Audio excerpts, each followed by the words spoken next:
আসসালামু আলাইকুম। আবার সিনেমার আড্ডা। এসকে ফিল্মস শাকিব খানের যে প্রোডাকশন, সেই প্রোডাকশন দায়িত্ব নিয়ে নিল বিদেশে যে ওভারসিজ মার্কেটটা আছে আমাদের এই ওভারসিজ মার্কেটটা চালু হয়েছে আরো আগে শাকিব খানের ছবি দিয়েই। আর বরবাদ তো ভালো একটা মার্কেট পাবে, এটা আপনারা বুঝতেই পারতেছেন। সেই বিজনেসটার দায়িত্ব শাকিব খান নিয়ে নিল। খুব ভালো কাজ করছে, এটা দরকার ছিল। হ্যাঁ, অনেকদিন এসকে মুভিজের কোনো আলোচনা নাই। এত বড় বিগ প্রোডাকশন, যে প্রোডাকশন থেকে আমিও ছবি বানাইছি, পাসওয়ার্ড, আমাদের কাজী হাস সাহেবও বানাইছে। হ্যাঁ, 3টা না 4টা ছবি হয়েছে। যাই হোক, আমার অতটা মনে নাই, আমার নিজেরটাই মনে আছে। তো সেই প্রোডাকশন হাউস আবার জেগে উঠছে, খুবই ভালো কথা এটা। এবং ওনার ডিস্ট্রিবিউশনের ছবি না শুধু, আমি মনে করি উনি ওই যে যেমন শাহরুখ খান যেভাবে কাজ করে, শাহরুখ খান কিন্তু ছবিতে টাকা নেয় না। হ্যাঁ, শাহরুখ খান টাকা নেয় না। যারাই ওনার কাছে আসে, ওনার যদি গল্প পছন্দ হয়ে যায়, উনি বলেন যে আমাকে যে পরিমাণ টাকাটা দিবেন, মনে করেন আমাকে আপনি 100 কোটি টাকা দিবেন, ওই টাকাটা আমাকে ক্যাশ দেওয়ার দরকার নাই। ওই টাকাটা আপনি ছবিতে ইনভেস্ট করেন, ছবিটা যেন সুন্দর হয়। ছবিটা যদি আপনার ব্যবসা করে, তারপরে আপনি আমাকে ওই 100 কোটি টাকা দিয়েন। এর মধ্যে কোনো সুট টুট নাই। ওই 100 কোটি তখন দিয়েন। আর ছবি যদি ফ্লপ যায়, দেওয়ার দরকার নাই। কিন্তু আমাকে দিয়ে আর কে যেন খান হ্যাঁ, ও আমাদের সিয়াম। হ্যাঁ, আমাদের সিয়াম, এই যে জঙ্গি ছবির নায়ক, উনিও কিন্তু একই স্টাইলে কাজ করে। আমি যেটুকু শুনলাম, আজকেই শুনছি, শুনে আমার খুবই ভালো লাগছে যে সিয়াম কিন্তু জঙ্গলি ছবিতে টাকা নেয় নাই, কোনো টাকা নেয় নাই। এবং উনিও বলছে আমাকে যে টাকাটা তোমরা দিবা, ওইটা তোমরা ছবির পর্দার জন্য খরচ করো, ছবির জন্য খরচ করো, আমাকে পরে দিবা। এবং ছবি ব্যবসা করলে দিও, নাইলে না। কিন্তু ছবি তো ব্যবসা করতেছে। কারণ কি জানেন, 11টা হলে যে ছবি রিলিজ হয়েছে, 2 সপ্তাহ পর আইসা, মানে 12 দিন পর আইসা এখন 25 থেকে 26টা হয়ে গেছে সিনেপ্লেক্স। হ্যাঁ, একমাত্র সিনেপ্লেক্সে ওনাদের শো বাড়ছে। এবং আমি একজনের সাথে কথা বলছি, একজন মহিলার সাথে, উনি সিনেমা দেখেন, উনি বাচ্চার ব্যাপারটা ওনার খুব ভালো লাগছে, ওনার কান্না আসছে, ভালো লাগছে, সিয়ামের অভিনয় ভালো লাগছে। তো তার মানে কি, সিয়াম বোধহয় জিতেই গেল। কারণ কি, এটা যদি পরের সপ্তাহে আরেকটু শো বাড়ে, তারপরে তো রয়ে গেছে ওভারসিজ মার্কেট, ওটিটি, অনেক ব্যাপার স্যাপার রয়ে গেছে। আর সিয়াম বিজনেস বুঝে উনি পার দাগিও পার। কিন্তু বরবাদ একটা চমক দেখাইছে। এই চমকটা দেখাইছে কে জানেন? বরবাদের প্রডিউসার। কলিজা আছে ম্যাডামের, কলিজা আছে। একটা ঘটনা ঘটাইছে। ঘটনাটা কি, 12 দিন পর, মনে করেন যে হলের সাথে চুক্তি ছিল যে ভাই ওই শুক্রবারে আপনি ছবিটা রিলিজ করে দিবেন, মানে আমাকে দিয়ে দিবেন, ছবিটা ফেরত দিবেন, এ পর্যন্ত আপনি চালাবেন। এরপরে যদি চালান, আবার নতুন করে আলোচনা করতে হবে, মানে টাকা পয়সার ব্যাপার। কিন্তু প্রডিউসার কি করছে বরবাদের, উনি খুশি, তো অনেক খুশি না হলে কিন্তু এই কাজ কেউ করে না। উনি 3 দিনের সেল, মানে আজকে মনে করেন 12, 13, 14 বা 13, 14, 15 এরকম 3 দিনের সেল উনি নিবে না। এই সেলটা উনি বোনাস হিসাবে হলের স্টাফকে দিয়ে দিছে।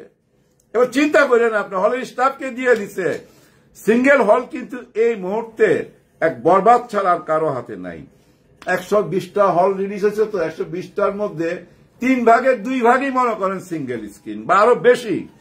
সিঙ্গেল স্ক্রিন থেকে নামে নাই ছবি, কিন্তু না নামার কারণে এবং প্রডিউসার বিজনেসে খুশিতে বোনাস দিছে। এরকম ঘটনা খুব কম ঘটছে। মনে রাখেন, 3 দিনের সেল কিন্তু কম না। যেমন মনিহারে ভাই, একদিনই সেল যায় 5 থেকে 6 লাখ। 3 দিনের সেল কিন্তু বহুত বড় অঙ্কের টাকা। আবার এদিকে কিন্তু আজকে আনারকলিতে 12 দিন যাওয়ার পরও ওইখানে গেট ভাঙাভাঙি হয়েছে এই বরবাদের জন্য। তার মানে বরবাদ সিঙ্গেল হল থেকে নামছে না, একদমই নামছে না। আর ডবল স্ক্রিন তো আছে, মানে সিনেপ্লেক্স থাকবেই।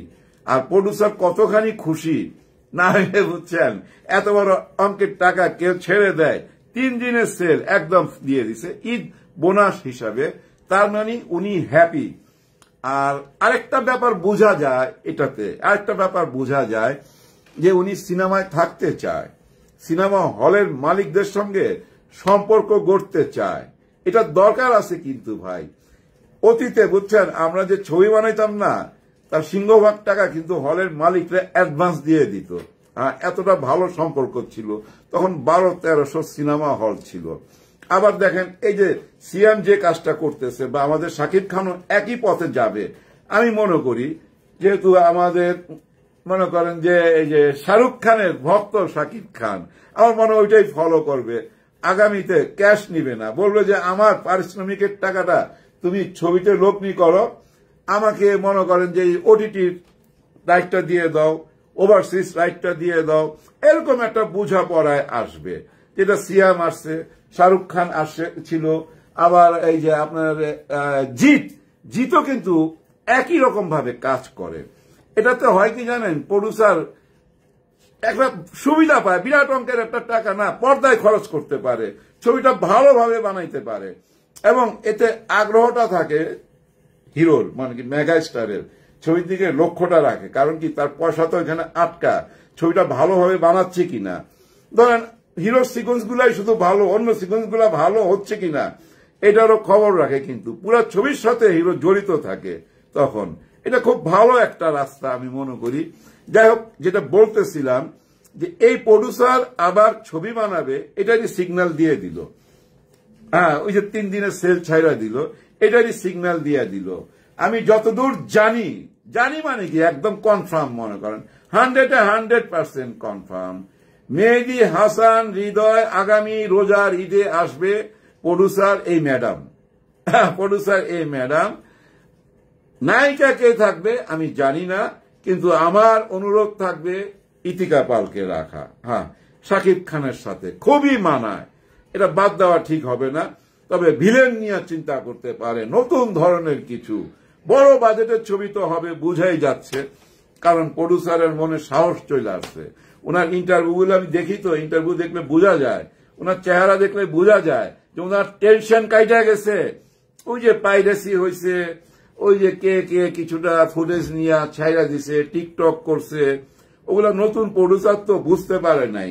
এখন বুঝা ফালাইছে যে ওগুলাতে ছবির ক্ষতি হয় নাই, পাবলিসিটি হয়েছে। যাই হোক, সবাই মঙ্গল কামনা করি। আজ আর বেশি কথা না, নেক্সট ঈদে একটা ছবি তো কনফার্ম হয়ে গেলেন আপনারা, শাকিব খানের, যে মেহেদী হাসান হৃদয় আর সেম প্রডিউসার